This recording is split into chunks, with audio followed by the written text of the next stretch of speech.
What is the difference between vegetarianism and veganism? A common question that many people have is, what is the difference between veganism and vegetarianism? A lot of people may get confused and think that they are the same thing, when in fact they are vastly different. To begin with, there are several different categories for vegetarians. Lacto-ovo vegetarians include lactose and eggs in their diets. However, they will not include meat products or poultry into their diets. Lacto-vegetarians will not include eggs in their diets, but they do consume dairy. They also prefer not to eat other animal products. Then we get to vegans, who will not eat any egg or dairy products, or products that have utilized animals in any way whatsoever. There are many people out there who call themselves vegetarians, even though they will occasionally eat meat here and there. Some may not consider eating seafood to be a meat, so if you are going vegan, you may find that you get the question, do you eat fish, a lot. Just do your best to be polite when discussing your diet choices. Many people are unfamiliar with the vegan lifestyle, and the more compassion you show to them for being curious, the more likely you will be to receive compassion in return. Isn't that what going vegan is all about? A lot of people don't know the difference between vegans and vegetarians, so rather than asking if a food is vegan, which may cause people to answer in the mindset of, no, there isn't any chunks of meat in this, versus, no, there are no animals or animal byproducts present in this dish. That can cause some strife, not just for the vegan, but for the person who is attempting to be hospitable. Sometimes it's just easier to say that while you appreciate the good intentions, you're going to be providing your own foods at certain social gatherings or events.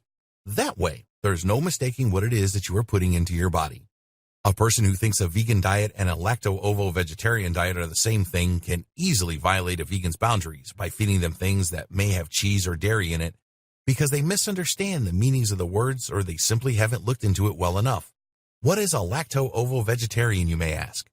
A lacto-ovo vegetarian is someone who does not eat meat, but who does eat animal byproducts such as cheese and eggs. They have not cut out dairy from their diets the way a vegan would. It's an easy mistake to make, especially for those who are uninformed. There are other types of vegetarians as well.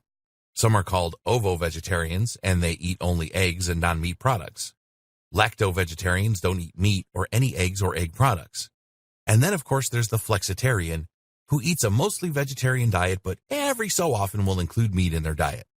Another thing a lot of people consider vegetarianism is pescatarian, which means a vegetarian diet except for eating fish.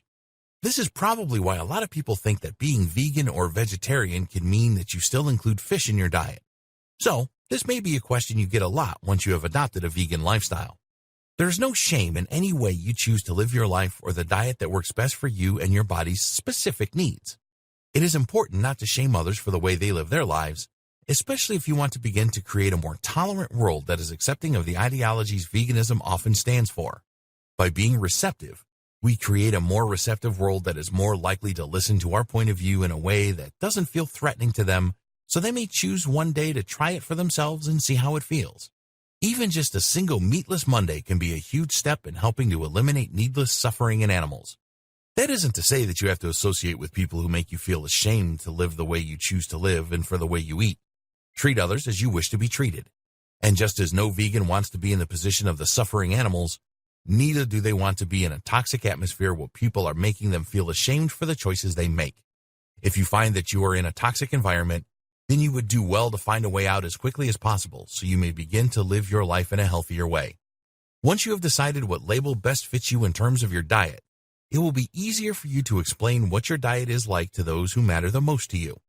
Once they understand your specific limitations, then there is a high chance they will do everything in their power to accommodate you, which can be a great thing. Now that we have cleared up the difference between vegetarianism and veganism, let's move on to applying it to our lives.